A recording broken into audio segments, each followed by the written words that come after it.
Tudo ok, então, Alejandro? Sim, já estamos gravando. Ok. Boa noite a todas e todos. Bom dia, né, para Alejandro. Bom dia, o doutor Alejandro. Nós agradecemos imensamente por ter aceitado o convite do programa de pós-graduação em Geoquímica, Petróleo e Meio Ambiente. Certamente a sua aula será um show e muito ajudará aos nossos mestrandos, doutorandos e pós-doutorandos, não apenas do nosso programa, mas de toda a nossa universidade. Por isso que solicitamos que o senhor grave a nossa palestra para que possamos colocar no nosso canal no YouTube, lá no programa. Então, o doutor Alejandro, ele possui graduação em Engenharia, em Eletrônica e Eletricidade na Universidade de Mendonça, em 85, com mestrado em Matemática Aplicada pela Associação Instituto Nacional de Matemática Pura e Aplicada, no INPA, em 90, doutorado em Computação Aplicada pelo INPE, em 93. Desde 2003, o professor Alejandro ele é titular da Universidade Federal de Alagoas, a UFAL.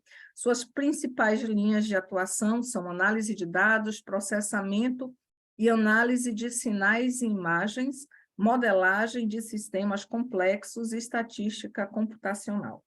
O professor Alejandro ele tem dado palestras em todo o mundo sobre processamento e análise de imagens e sobre metodologia da pesquisa científica a convite de eventos, universidades, sociedades científicas em diversos países, a exemplo da Argentina, Brasil, Canadá, Chile, China, Índia, Israel, Uganda. O doutor Alejandro ele foi pró-reitor de pesquisa e pós-graduação da Universidade Federal de Alagoas, de janeiro de 2016 a janeiro de 2020. Ele é licenciado da UFAL desde maio de 2020, atualmente é professor de Estatística e Ciência de Dados junto à Universidade de Vitória, em Wellington, Nova Zelândia. Então, está lá, enquanto aqui a gente está na noite, ele está no dia. A pesquisa do Dr. Alejandro, que vai nos presentear hoje com essa conferência, é uma pesquisa reprodutível, que é um conceito que se refere à prática de tornar os resultados de uma pesquisa ou experimento científico disponíveis para que outros possam verificar e replicar os resultados usando os mesmos métodos e dados. Isso envolve a documentação completa e clara dos procedimentos usados na pesquisa, incluindo os dados brutos e as ferramentas de análise. Eu pergunto, doutor Alejandro, se após a sua apresentação, se tivermos um tempinho, se nós podemos tirar algumas dúvidas a respeito do assunto, seria possível? Claro, claro, professora, com o maior prazer. Com o maior prazer. Então, muito obrigada e a palavra aí com o senhor. Eu que Vou agradeço. desligar aqui a câmera para que possamos facilitar. Eu que agradeço o convite, professora Olívia e professor Aristides, que foi o nosso nexo, o nosso ponto de contato. Então, eu pergunto para vocês estão vendo as transparências aqui? Sim, sim, Alejandro, estamos enxergando a sua Perfeito. transparência. Perfeito. Então, vamos lá. A quem se destina essa conversa? Eu gostaria que fosse uma conversa. Há pessoas que já escreveram artigos para conferências ou que estão escrevendo um artigo para uma conferência. Se destina a pessoas que escreveram artigos para periódico ou estão escrevendo artigos para periódicos, para quem está escrevendo uma dissertação ou tese, ou um TCC, inclusive, e para quem efetivamente faz pesquisa. Em resumo, quais são as ferramentas que eu recomendo e que vou justificar ao longo dessa conversa? Para documentos, LaTeX e BibTeX para gerenciamento de referências bibliográficas. Para computação, para análise de dados, R, também Python. Mas eu sou um usuário de R, então vou eu vou falar daquilo que eu conheço. Para a preparação do documento reprodutível, minha recomendação é usar R Markdown ou Quarto, e a gente vai ver um exemplo.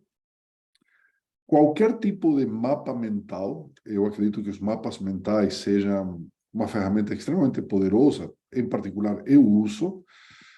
Qualquer tipo de gestor de listas, como Trello ou similares, Workflow,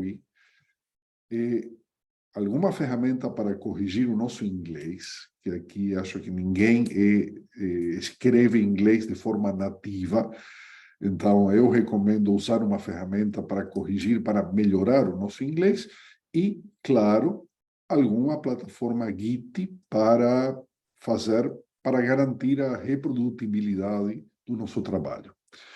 Então, por que a gente se preocupa com a reprodutibilidade? Eu vou mencionar, se vocês procuram na internet por Reproducibility Crisis, vocês vão ver que nas áreas biológicas, principalmente, há um problema muito sério, porque, por exemplo, em algumas áreas específicas de tratamento de câncer, foram feitas meta-análises e foi levantado que 70% dos trabalhos publicados não são reprodutíveis. Se não são reprodutíveis, não são confiáveis.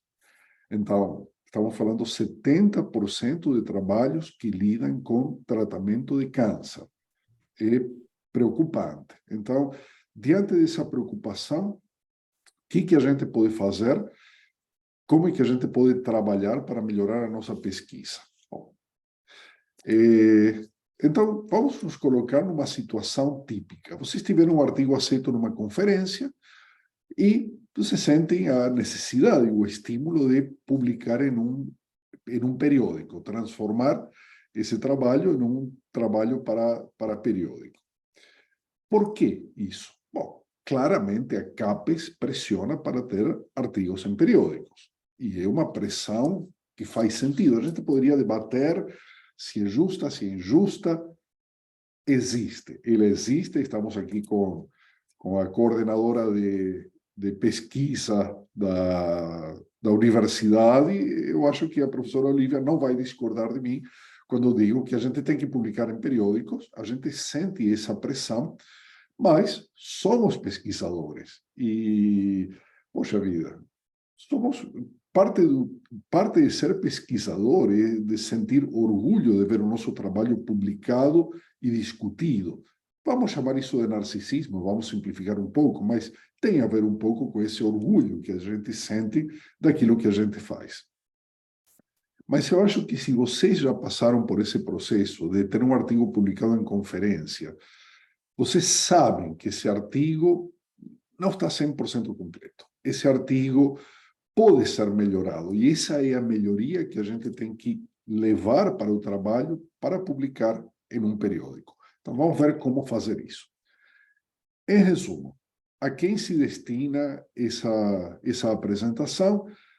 Temos duas opções, como sempre. A opção da pílula azul, está tudo bem, está tudo bonito, publiquei meu artigo nessa conferência, agora eu vou fazer outra coisa. E temos a opção da pílula vermelha, que é cair na real e perceber que o nosso artigo em conferência é limitado. Ele tem limitações. E a gente tem que fazer uma boa publicação. Então, vamos discutir sobre isso. Essa apresentação é para os que escolhem a pílula vermelha. Então, resumindo, para aqueles que escolhem a pílula vermelha, vocês não precisam publicar em periódico, mas se querem publicar em periódico, para isso temos que praticar boa ciência. Para isso temos que praticar colaboração, saber colaborar. Para publicar bem, para fazer boa pesquisa, eu estou enfatizando publicar, mas o importante é a boa pesquisa. Temos que nos esforçar para fazer tudo de forma reprodutível e replicável. E a gente vai entender esses termos. a gente tem que fazer boas escolhas e bom uso de ferramentas que facilitam a nossa vida. Eu sou da época em que eu pedia papers, escrevendo uma carta, colocando um selo e botando no correio, quando não tinha acesso ao paper. Hoje temos uma quantidade fenomenal de ferramentas, vamos ver algumas delas e vamos ver como usá-las. Para ter boas chances do nosso artigo ser aceito no periódico, para a nossa pesquisa ser visível, sugiro fortemente submeter artigos reprodutíveis. Eu vou mostrar exemplos para vocês do que são artigos reprodutíveis. Uma forma de ter uma boa publicação é tomar como ponto de partida o artigo em uma conferência, reformular a pergunta de pesquisa. Todos esses pontos a gente vai ver nessa apresentação. Depois eu vou compartilhar com vocês o PDF. Então, pegamos o nosso artigo em conferência, reformulamos a nossa pergunta de pesquisa, completamos a nossa revisão bibliográfica, tentando chegar o mais próximo possível de uma revisão sistemática. Especificamos claramente uma metodologia reprodutível, melhoramos os resultados, ampliamos as conclusões e deixamos claro como é que o nosso trabalho no periódico muda o estado da arte. Então, em resumo, é isso que a gente vai conversar hoje. Eu só um esclarecimento, estou condensando em uma apresentação um curso de 16 horas no mínimo. Então, que tipo de ciência é a que a gente faz? A gente faz ciência empírica. E o que é ciência empírica? Bom, uma das muitas definições de ciência empírica, e essa definição, no curso, a gente trabalha sobre essa definição 1 hora, pelo menos, aqui eu vou apenas apresentar. Ciência empírica é a forma em que os seres humanos construímos generalizações, regras gerais, a respeito do funcionamento do universo. Essas regras, que têm por objetivo, almejam serem gerais, elas não são definitivas, elas são precárias. Por quê? Porque ou alguém vai chegar depois e dizer, não, você pode melhorar, ou não, a sua regra, a sua hipótese não funciona neste caso. Elas são precárias, mas elas têm que, no momento que a gente coloca essas regras, essas generalizações, essas teorias para a comunidade, elas têm que ser sustentadas pelo empirismo, ou seja, por observações, por medições. Utilizando um método científico ou o método científico e utilizando o raciocínio lógico é que a gente constrói essas hipóteses, essas teorias que a gente submete à avaliação da comunidade científica, lembrando sempre que o trabalho que a gente fez é precário porque nós fazemos ciência empírica. Então, como representação do trabalho que a gente faz, eu gosto muito dessa gravura, acho que é uma gravura, em que o cientista está firmemente apoiado na evidência empírica, no mundo sensível, naquele universo que a gente pode medir. Ele está firmemente apoiado, mas a cabeça dele almeja as generalizações, as regras que fazem o universo funcionar. Ele não está simplesmente apoiado no universo sensível. Ele tem uma atitude de humildade. Ele está ajoelhado, porque quem manda na gente é a observação. A gente é escravo daquilo que a gente observa. Eu gosto muito dessa imagem, coloco para vocês, para lembrarem o que é o nosso trabalho. Então, o que é o nosso trabalho? A gente, digamos, vai a campo, ou faz um experimento no computador, ou faz um experimento no laboratório e coleta uma evidência. Essa evidência é um pedaço pequeno, extremamente pequeno, de todo o universo, de todas as possibilidades. Então, como é que a gente melhora o nosso conhecimento daquilo que a gente está estudando. A gente realiza mais experimentos e coleta mais evidências. Por exemplo, mais 3 experimentos. Será que eu consigo preencher todos os experimentos possíveis? Não consigo. Então, baseado nesses experimentos, eu vou formular uma teoria, eu vou formular uma hipótese sobre como é que se comportaria o fenômeno que eu estou observando, que eu estou modelando, se eu mudasse algumas condições. Então, eu chego a essa teoria. Mas essa não é a única teoria. Eu tenho várias teorias possíveis, todas compatíveis com as minhas 3, neste caso, neste exemplo, com as minhas 3 evidências.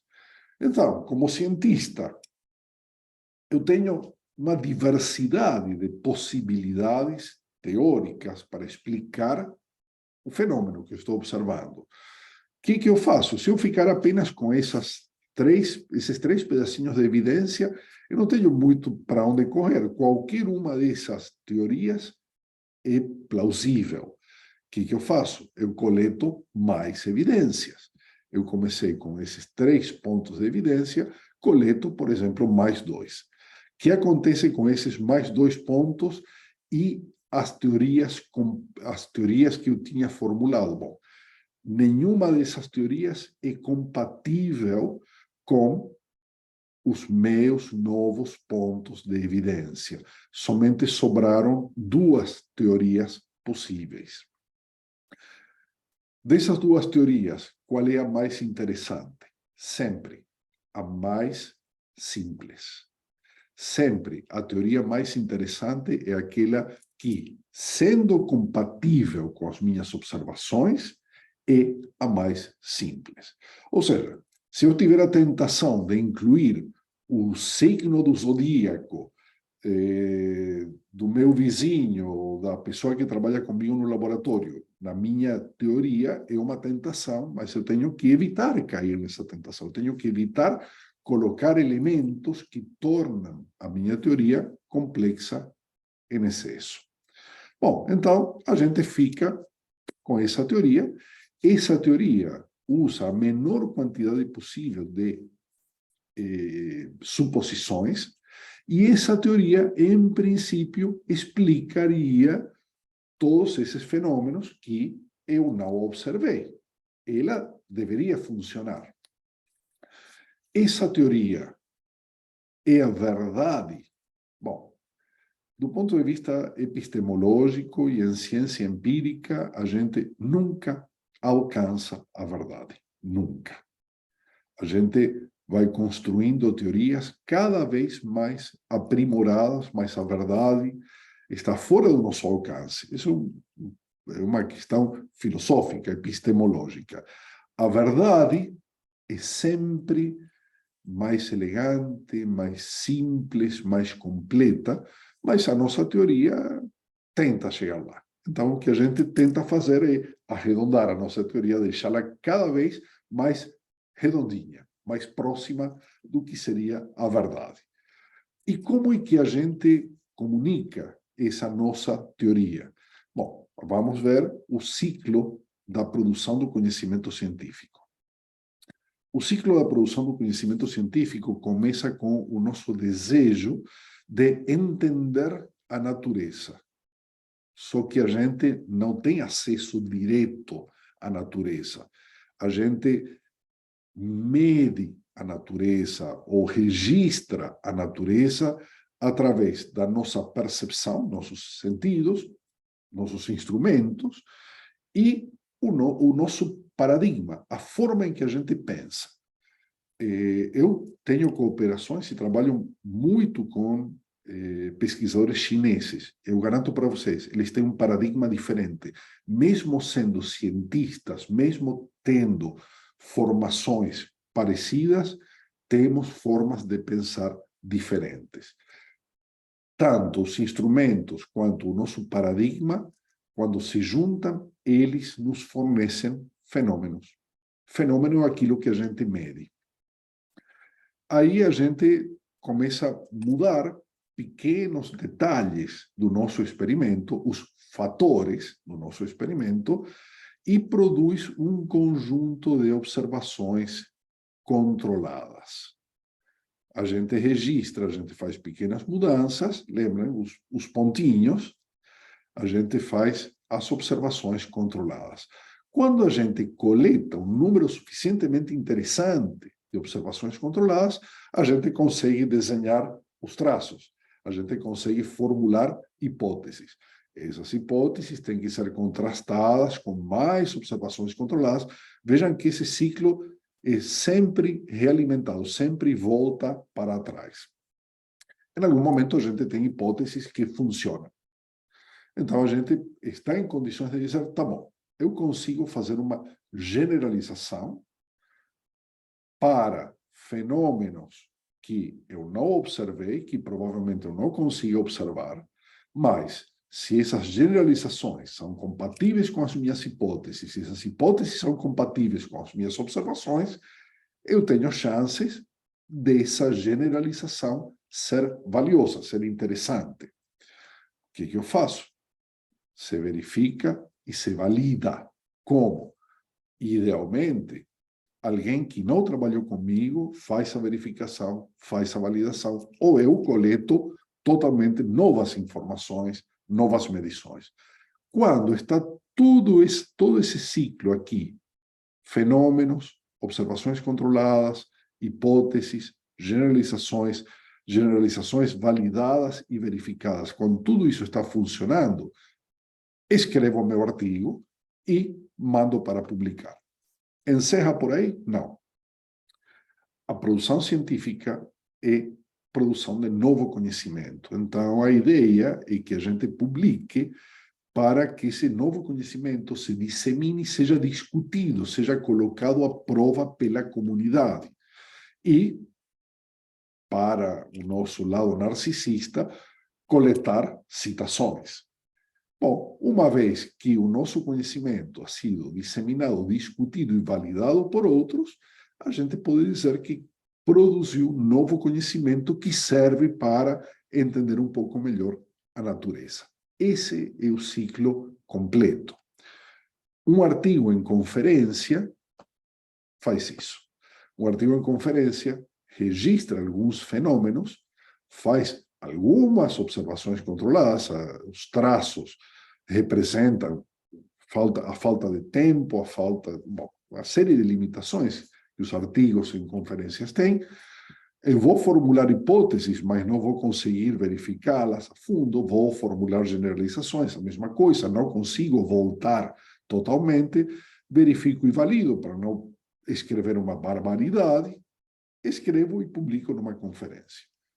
Dificilmente a gente tenha retorno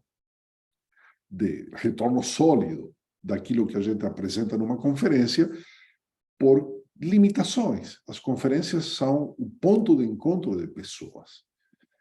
As conferências, os anais de conferências, não têm tantos ciclos de revisão, então a gente pode cometer alguns pequenos pecados num artigo para uma conferência. O tempo para discussão é extremamente limitado. Sim? Vocês têm os 15 minutos de fama, 5 minutos para discutir, bom, pronto, vamos passar para o próximo trabalho. Artigos em conferências não são tão facilmente acessíveis quanto artigos em periódicos e, por definição, não são tão completos. Então, o que é esse tal de artigo em periódico? Vamos resumir isso numa sigla, IMRAD. Vamos agora ver o que são artigos em periódicos. Essa é uma definição de um livro do ano 98, o livro de Day. Essa definição abre uma sessão e nessa sessão se discutem todos os atributos que Day considera fundamentais para um artigo científico. Mas vamos pensar alguns desses conceitos. O artigo científico é um informe de uma pesquisa científica. Esse informe foi escrito e publicado e tem resultados originais.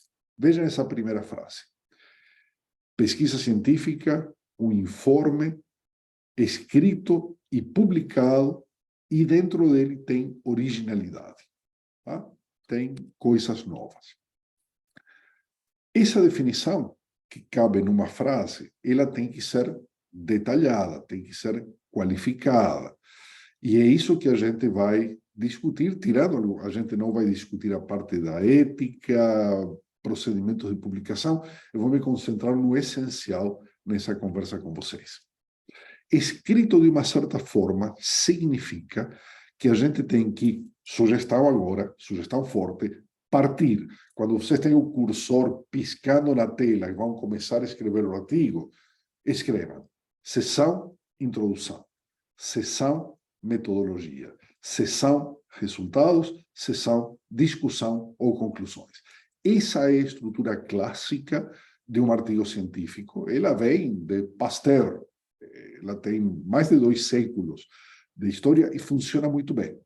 O que tem na introdução? A introdução apresenta claramente a pergunta científica.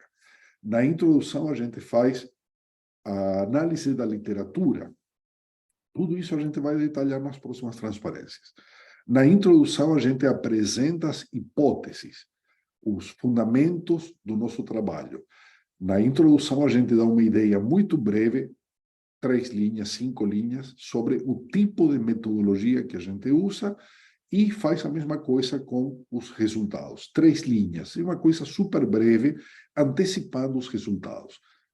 Na introdução, isso aqui é fundamental, a gente diz como esse paper mudou o estado da arte. E de onde vem o estado da arte? O estado da arte vem aqui, na revisão da literatura. A metodologia. O que é uma metodologia reprodutível? Uma metodologia reprodutível é uma receita que qualquer pessoa, em qualquer lugar, com equipamentos parecidos, poderá reproduzir. E aqui entra o conceito de reprodutibilidade, de metodologia reprodutível. Qualquer pessoa, em qualquer lugar, com resultados similares, vai poder obter ou exatamente os mesmos resultados, ou resultados compatíveis, se estivermos falando de biologia ou de sensoriamento remoto, e, usando essa metodologia, vai poder estender os seus resultados. Reproduzir, reprodutibilidade. Estender, replicabilidade. Esse é o cerne da metodologia reprodutível. A receita completa, sem esconder nada. Na seção de resultados, que é a parte que a gente vai comentar, a importância de deixar essa parte bonita, é onde a gente diz o que é que a gente observou quando a gente aplicou essa metodologia. Ou seja, na introdução, essencialmente, o porquê. Na metodologia, como. Nos resultados, o que observei. E a parte saborosa do paper, a parte que muda o meu paradigma, é a parte da discussão. Como é que esses resultados verificam ou refutam as hipóteses que formulamos na introdução? Como que esses resultados respondem à minha pergunta científica e como e por que esse paper mudou o estado da arte? Pecado que todo mundo comete, eu já cometi e de vez em quando cometo. Usar a parte da discussão para resumir o paper. A discussão ou conclusões não são para resumir o paper. Tá? 3 linhas e acabou, só para lembrar. Mas a parte sólida, saborosa das conclusões ou discussão é essa. Como os resultados verificaram ou refutaram as hipóteses que estipulei na introdução, como esses resultados respondem à minha pergunta. Uma tabela não é uma resposta, uma figura não é uma resposta. Uma tabela e uma figura interpretadas na discussão constituem a base da resposta à minha pergunta científica. E essencialmente, como esse paper mudou o estado da arte. Então, por onde que a gente começa? Lembrem, temos o cursor piscando em introdução, metodologia, resultados, discussão. O cursor está piscando em introdução. Vamos começar pela pergunta científica. E o que é uma boa pergunta científica? Uma boa pergunta científica é o pilar do seu trabalho de pesquisa, seja dissertação de mestrado, tese de doutorado, paper, pesquisa que gente mais sênior como eu faz. O que é uma boa pergunta científica? Bom, primeiro, ela pode ser respondida dados o tempo, os equipamentos, a bibliografia e os recursos humanos. E aí, no curso de 16 horas, aí a gente entra em cada um desses detalhes. Mas uma boa pergunta científica tem que poder ser respondida. Mestrado em humano, doutorado em 3 anos. Minha pergunta científica envolve uma constelação de satélites que operam com sensoriamento quântico. Bom, bonita pergunta, mas eu tenho essa constelação? Não. Então, ela não é uma boa pergunta para mim. Uma boa pergunta para o pesquisador é aquela que pode ser respondida. Além de poder ser respondida, ela tem que trazer no seu cerne originalidade. Ou seja, ela ainda não foi respondida exatamente do jeito que eu vou respondê-la. E, finalmente, uma boa pergunta científica em ciência empírica tem que permitir acompanhar o progresso. Vocês lembram quando a gente escreve um projeto, tem lá objetivos gerais, objetivos específicos, meta, cronograma, tudo isso serve, tudo isso é o arcabouço para que a gente possa medir o progresso no nosso caminho em direção à resposta à nossa pergunta científica. Todos esses detalhes a gente veria em um curso um pouco mais demorado. Lembram de outro elemento de introdução, a revisão da literatura. Por que a gente faz a revisão da literatura? Primeiro, para saber como atacar a nossa pergunta, através de como outros atacaram essa pergunta. Mas o mais importante é que a revisão bibliográfica me permite dizer: essa pergunta não foi respondida. Imaginem a fronteira do conhecimento. É como se eu identificasse um buraquinho nessa fronteira e falasse: é esse buraco que eu vou preencher. Tá? Então, a revisão da literatura não é para dizer fulano fez isso, fulano fez aquilo. Tem que dizer isso. Mas tem que surgir naturalmente a necessidade desse artigo que vocês estão escrevendo, ou melhor, da revisão da literatura surge naturalmente a necessidade da pesquisa que vocês estão desenvolvendo. Eu trago para vocês um procedimento, uma sugestão de procedimento.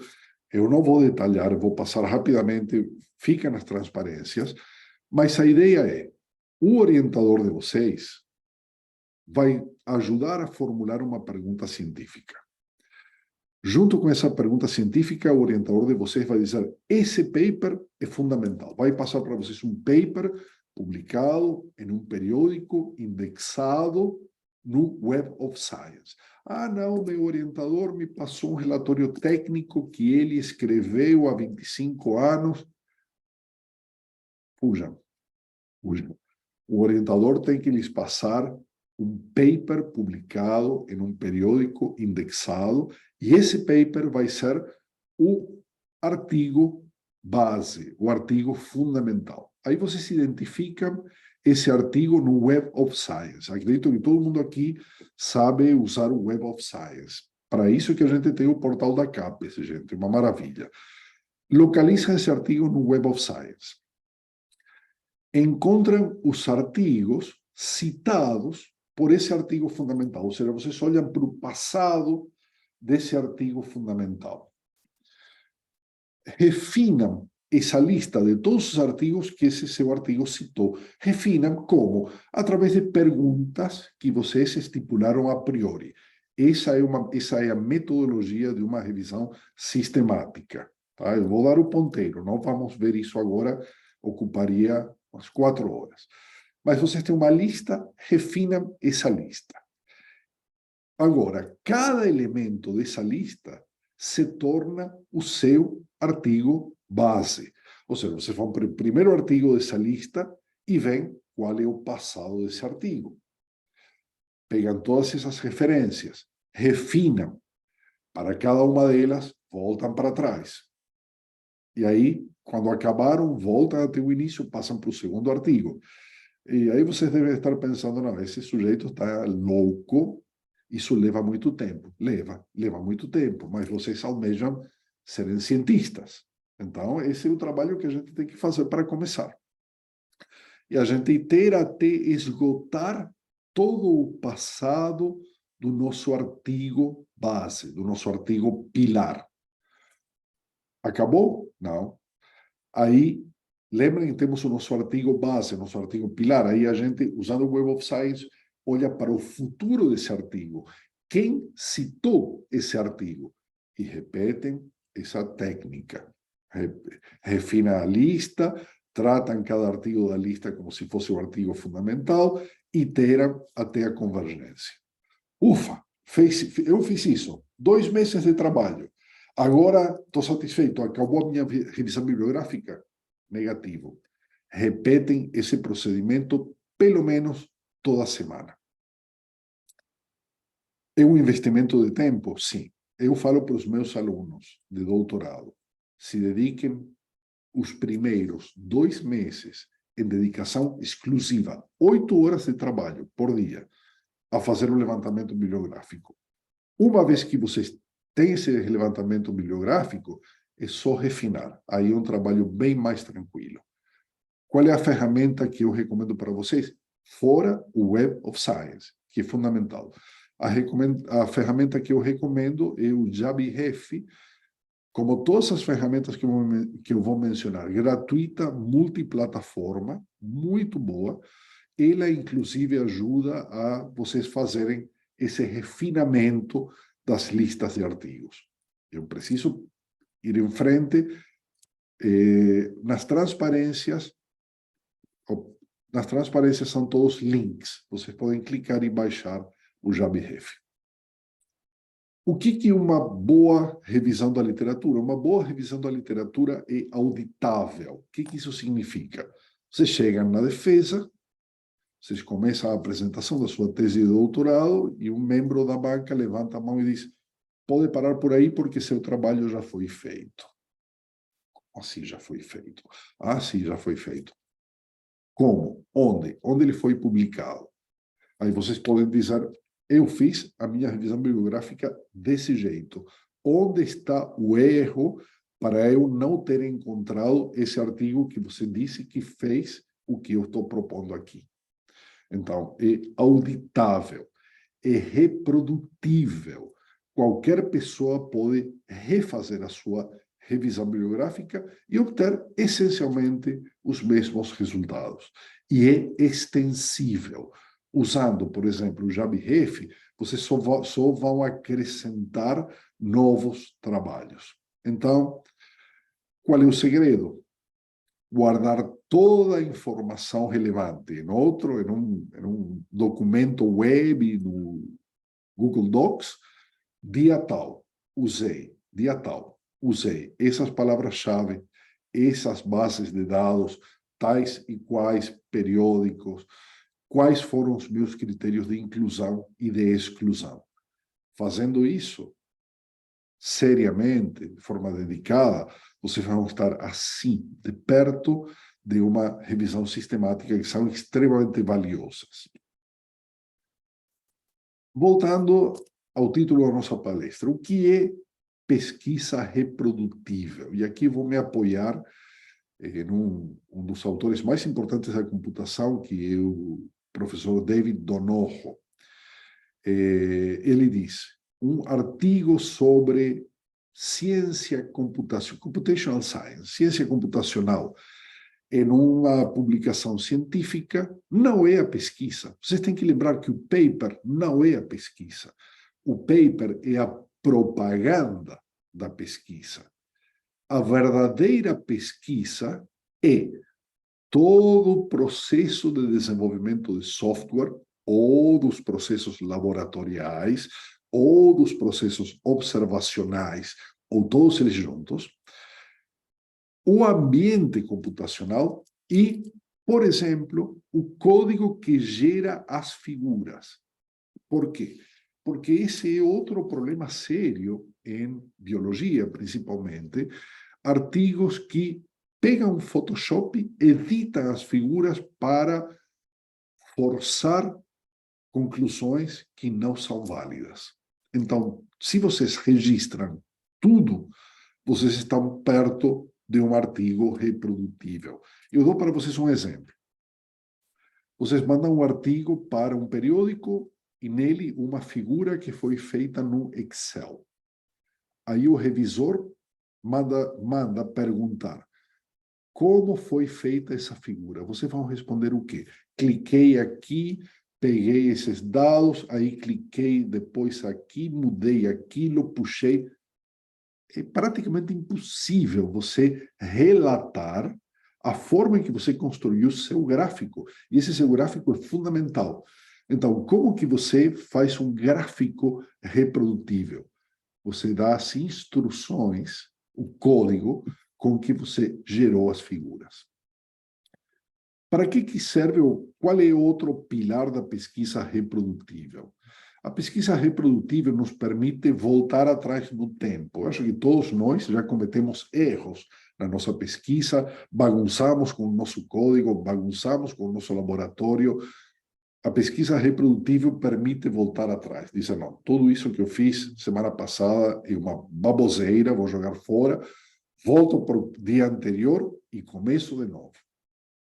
Ao invés de ter N arquivos, versão 1, versão 2, versão 3, versão 424, vocês podem ter um único arquivo de trabalho no Git e, com Git, voltar ao estado anterior. Ou fazer merge, pegar coisas que outros fizeram. É realmente o paraíso. Outra vantagem da pesquisa reprodutível é que, quando os revisores pedem para você compartilhar código e dados, está tudo pronto. Está tudo pronto. Eles vão poder reproduzir exatamente o que vocês observaram. E já aconteceu com vocês, de mandar um artigo para periódico e os revisores dizem, tá bacana, mas você não comparou com essa técnica com aquela outra técnica.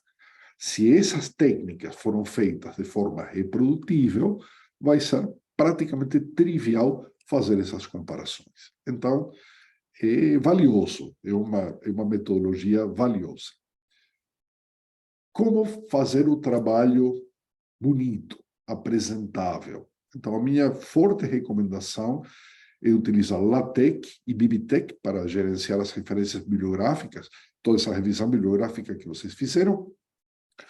E recomendo fortemente, professor Olivia, se você puder passar o Pires junto à biblioteca da UFBA para comprarem esses 5 livros do Edward Tufte. São baratos. São baratos. Eu comprei do meu bolso. São livros que discutem como fazer bons gráficos, bom material gráfico. Maravilha, anotado aqui. Obrigado.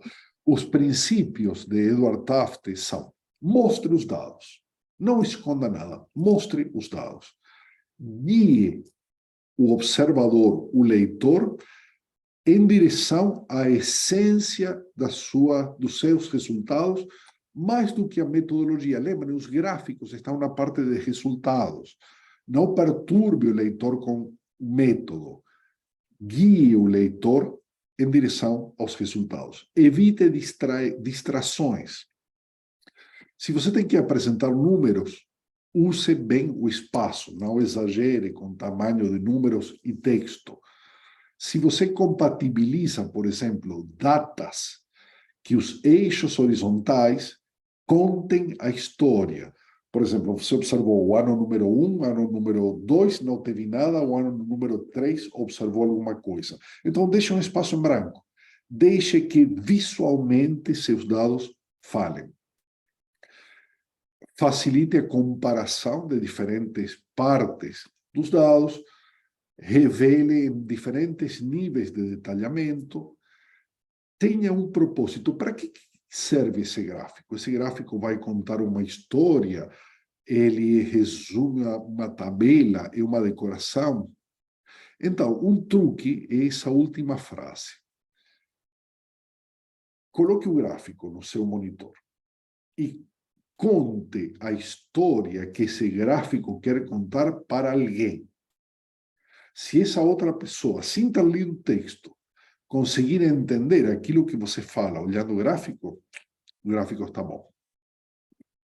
E aqui temos um exemplo de o mesmo gráfico feito em R com pacote ggplot2, usando o estilo Excel e usando o estilo Taft. Vocês podem ver, o estilo, por sorte, esse estilo Taft está implementado no ggplot e ele transforma essa mancha horrível que é o estilo Excel em um gráfico que realmente conta a história, deixa os dados falarem. Bom, agora eu vou ter que andar um pouco mais rápido. Como organizar um trabalho mais complexo, como uma tese, um artigo mais sofisticado? Sugestão: organizem pensando em um mind map. Um mind map, um mapa mental, permite criar um nó. Esse é o mind map que eu fiz para um paper complicado, de escrever um survey. Então, eu coloquei aqui survey. As folhas, as primeiras folhas, são os tópicos que eu queria tocar nesse survey. Para tocar esses tópicos, eu precisava tocar abordar esses tópicos. E esses tópicos se relacionam com outros. Esse mapa mental foi evoluindo e, em algum momento, eu fiquei satisfeito, escrevi o paper. Quando eu contei isso para o editor-chefe, que já tinha aceito o meu paper, falou: mas então você vai incluir esse mapa mental, que é uma coisa valiosa. Bom, esse mapa mental faz parte desse paper de survey e foi uma ferramenta extremamente útil e ajuda o leitor também a seguir o meu pensamento. Então, para uma tese de doutorado, principalmente, usem mapas mentais. Ajudam pra caramba. Para montar a estrutura do seu trabalho, eu recomendo o Workflowy, é uma ferramenta colaborativa. Você pode mostrar, aqui vocês veem uma discussão sobre o conteúdo de um artigo científico. É uma discussão real, estava acontecendo em janeiro do ano passado, aí fiz um print screen. O Workflowy é gratuito, várias pessoas podem trabalhar ao mesmo tempo, com diferentes visões. Pode ser uma lista, como você vê aqui, uma lista tipo bullet, o índice, ou pode ser tipo Trello, tipo listas de listas. Fica a dica. Para escrever, eu falei LaTeX, BibTeX. No caminho do artigo reprodutível, temos uma ferramenta absolutamente espetacular, que é o R Markdown 4, que integra LaTeX, BibTeX, R, Python, SQL, C, C++. Você escreve tudo em um único documento, puxa dados, faz código, programa as funções e sai como resultado um PDF que você pode submeter. Então, você submete o PDF e submete o seu artigo reprodutível, que o avaliador baixa, roda na máquina dele, lê o código e vê se as coisas são verdade ou não. Qualidade do texto, Grammarly, por favor, não mandem nunca um artigo em inglês sem antes rodar o Grammarly ou ferramenta parecida. O Grammarly gratuito já é suficientemente bom. E para controlar e para ter controle de versões e não ter mais esse versão 1, versão 2, Git. GitHub, GitLab, Gitbucket eu uso muito GitHub. Aqui na universidade a gente tem GitLab. Eu vou concluir lembrando o que a gente viu. Vou ser bem rápido, que eu quero ainda mostrar um artigo reprodutível. Então, foi isso que a gente viu e eu espero que isso seja útil para vocês. Eu vou agora fechar as... Bom, aqui tem as referências. Se vocês fazem um print, uma captura, essa é a minha página oficial aqui da universidade. Eu quero encerrar mostrando para vocês o meu último artigo reprodutível que foi aceito semana passada. Então, vou sair daqui. Eu vou sair daqui. Vocês estão vendo agora essa outra tela? Estou chamando o RStudio. Sim, sim. Estúdio. Perfeito. Então, esse é o artigo que eu comentei com vocês. Está escrito em R Markdown. Vocês vão ver que tem... Bom, isso aqui é LaTeX. Isso aqui é formato. Isso aqui é R. É um artigo teórico, eminentemente teórico. Vocês veem aqui, tudo isso é LaTeX. Em algum momento a gente calcula variâncias assintóticas de entropias. Então a gente define com equações, mas logo depois, o que a gente faz? Dentro do mesmo documento, a gente implementa essas funções. Essas funções estão implementadas aqui. Para quê? Para, mais adiante, rodar um experimento Monte Carlo. Essas são as funções. Aqui a gente roda um experimento Monte Carlo, em R. Esse experimento gera uma tabela. Essa tabela é analisada dentro do mesmo documento. Bom, vocês vão ver os resultados, eu vou agora processar. Está processando o texto, as funções, os programas, e o resultado é isso aqui. Eu vou contar, bom, isso aqui, veja, toda equação feita em LaTeX, usual, blá, blá, blá, um monte de coisa. O bonito desse artigo é que, por exemplo,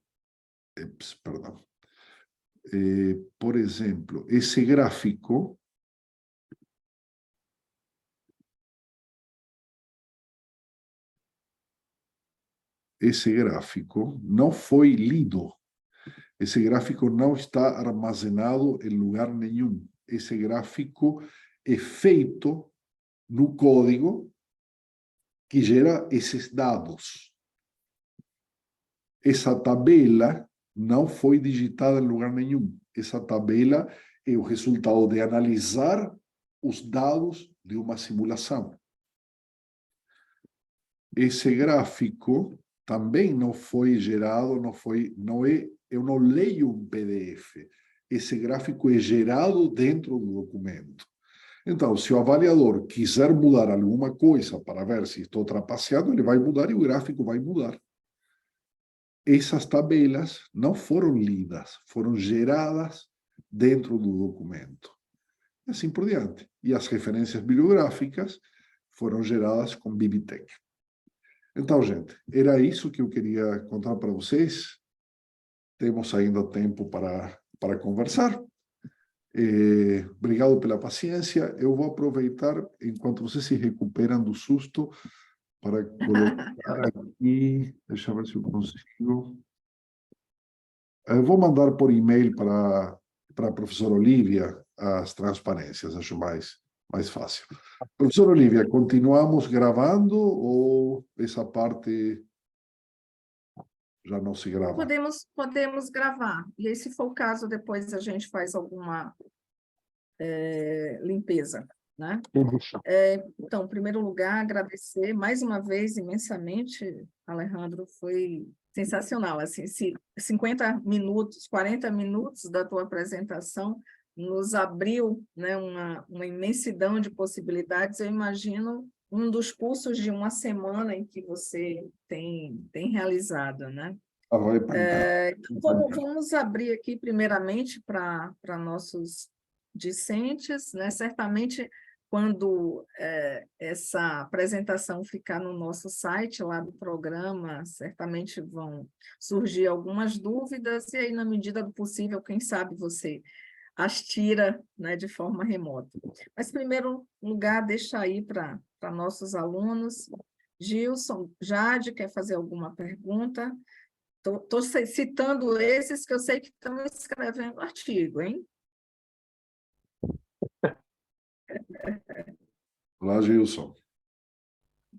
Tá No mudo. meu caso, já defendi, já, né? E eu fui aluno de Alejandro em 2002 na UFPE. Ele foi meu professor de um período lá. Oi, Olha, me que lembro. legal. No mestrado em estatística, eu Olha, fiz mestrado em estatística lá e peguei, foi mais excelente palestra, né? Não é de esperar menos, né? Já conheço Alejandro e ele faz umas palestras, sempre fez palestras maravilhosas. Eu lembro até mesmo de uma coisa que ele fez com os alunos chegavam, eles faziam meio que uma peça e ele estava até envolvido, mas ele interpretava tão bem a peça que a gente achava que tudo era, né? E era uma, vamos dizer, uma recepção maravilhosa que a gente teve. Mas achei bem legal, achei a questão de ele trazer isso que na área de exatas a gente já usa um bocado, né? Na parte de matemática, latex, né? Essas coisas. E- E foi muito bom, a palestra foi excelente, né? Para mim não é Mas muita você já novidade. publicou tudo, Gilson? Eu, com a professora, só falta só mais um, só. Que a gente já fez. Aí tem uma agora que a gente tô fazendo junto com uma aluna do doutorado dela, que está com ela, que a gente está fazendo. Aí está faltando só esse daí. Mas foi muito bom porque ele mostrou o caminho das pedras, né, gente? Mostrou os caminhos das pedras direitinho. Em Alejandro, pouco tempo. não se espera menos de Alejandro do que isso aí. Obrigado. E, Alejandro, nós trabalhamos muito com protocolos, né? Conforme eu te disse naquela nossa conversa prévia, né? Nós temos um centro de excelência onde produzimos muitos dados relacionados a petróleo e a meio ambiente, tudo voltado à geoquímica. Então, se a gente fala de geoquímica, a gente tem que falar de laboratório. Então, os nossos alunos, seja desde o IC ao mestrado, doutorado, pós-doutorado, né, todos vão realmente, colocam a mão na massa e desenvolvem protocolos. É muito comum, né? E a gente superar aquele protocolo desenvolvido também, sempre ou economizando, seja reagente, mas ter o mesmo resultado, ou seja, por diversos motivos, né, o desenvolvimento de protocolos, né, no âmbito do programa é um dos grandes caminhos.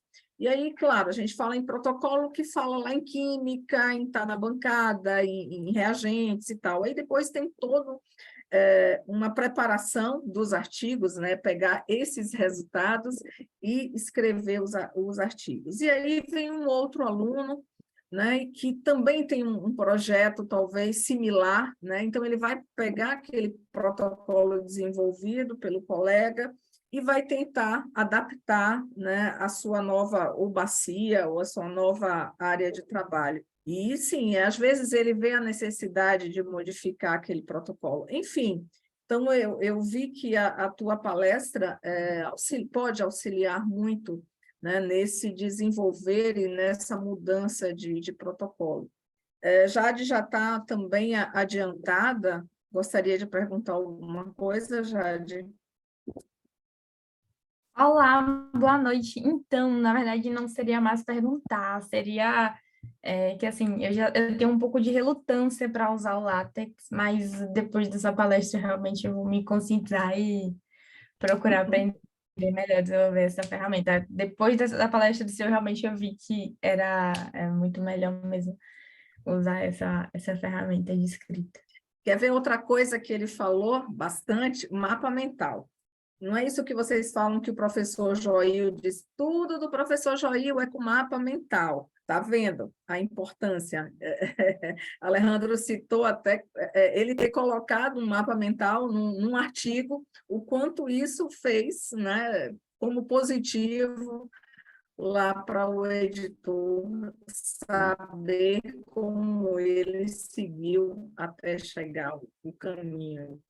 Sim, Né? facilita a Essa leitura. questão de mapa mental é bastante interessante. Ah, sim, sim. E está começando agora, né, Rita? Mas está vendo aí o que te espera.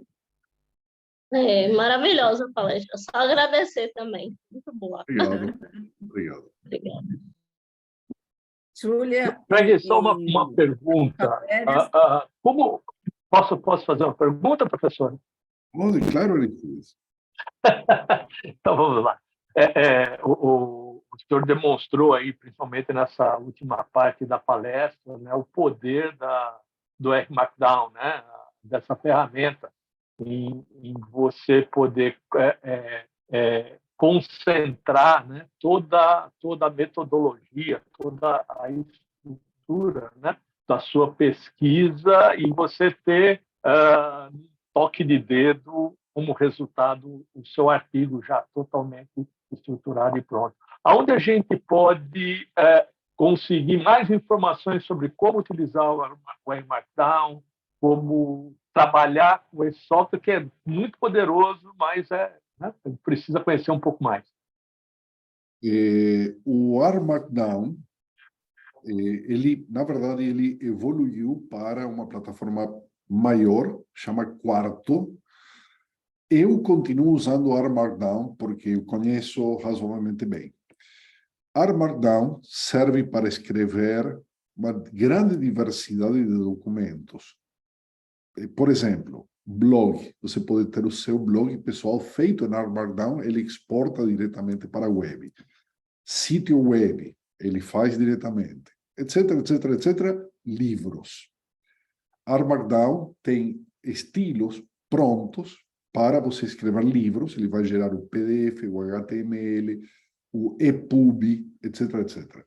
Os melhores livros sobre R Markdown estão escritos em R Markdown. Estão disponíveis gratuitamente. Deixa eu ver se eu tenho algum aqui, porque você também pode baixar. Deixa eu ver se eu tenho algum para te mostrar. Não, eu vou fazer confusão aqui com o Zoom.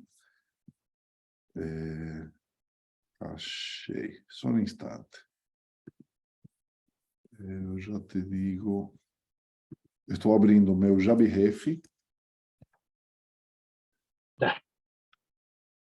Olha, tem 2 livros. Eu vou te recomendar esse. Eu vou compartilhar a tela agora.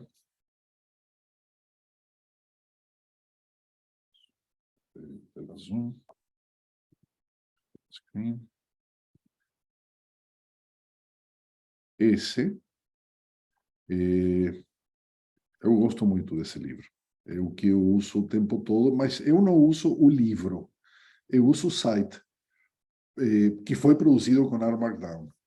Porque no site você navega assim tranquilamente. Aqui você tem pedacinhos de código para todos os tipos de saída. Por exemplo, para blog, para livro, documento geral, HTML, artigos. Esse artigo que eu mostrei para vocês, eu já usei o estilo do periódico. Tá? Então, tá tudo aí. Tá tudo aí. Esse livro de Sie, Aller e Grolemund. Mas se você procurar R Markdown Book, você vai ter vários. Ok. Tá? Ok, ótimo. Obrigado. Acho que é uma ferramenta aí que a gente precisa aprender a utilizar, vai nos ajudar muito na nossa pesquisa e na nossa produção. Obrigado. Meu prazer. Estou eu falando Você e com tá... o microfone desligado, né? Alejandro, quanto você estima em economia de tempo, né, em escrever um paper dessa forma, de uma forma bem rudimentar, vamos dizer assim, como nós faríamos, né, no início dos tempos, e utilizando todas essas ferramentas que você nos apresentou? Quando Claro você, que você vai dizer, depende do quanto evoluído você está nas ferramentas que eu apresentei. claro, mas é para isso que a gente tem equipe, Olivia. Eu não sou um especialista em Armageddon, mas eu tenho parceiros, a gente divide as tarefas. Eu te diria o seguinte: começar com uma coisa simples, usando Git. É fundamental usar Git. Não precisa ser um usuário, super usuário, um Linus Torvalds. Não. O essencial, push, commit, resolver conflitos, o básico, o básico. Daí para frente, Lívia, você não usa mais o seu tempo para escrever e para gerenciar, usa seu tempo para pesquisar. Tá? Essa é a mudança de paradigma. O arquivo Word não está abrindo, o Word não tem os fontes, está muito pesado. Acabou, acabou. Você não vai mandar mais nada, não vai mais ter anexos por mail, nada. Vai estar tudo centralizado, guardado, não vai ter mais aquela história, meu pendrive queimou, meu computador pifou, roubaram meu computador. Acabou, não tem mais esse problema. Então, tem uma curva de aprendizado, a gente tem que sair da zona do conforto, tem que sair da zona do conforto, mas quando tem um ecossistema, vários pesquisadores, por exemplo, esse artigo que eu mostrei para vocês, somos 6 autores. Cada um fez alguma coisa, cada um fez alguma coisa. Tudo está no Git, tudo está no repositório. Tá? Então, eu não te digo que seja economia de tempo, é melhor uso do tempo. Você não se preocupa mais com detalhes, você se concentra na pesquisa. Não é somente, claro, talvez eu tenha me expressado errado, não é somente a questão do tempo, né, de ganhar o tempo na escrita, qualquer coisa do tipo, mas você ter a garantia de ter aquilo ali para sempre, né? Exatamente. Enfim, bom. Mais alguma dúvida, pessoal? Certamente quando a gente postar lá no YouTube, né, Jade? Então, vão Tudo bem, então incentivar depois os colegas de vocês a assistirem. eu vou parar a gravação nesse ponto. Sim. Tá ótimo. E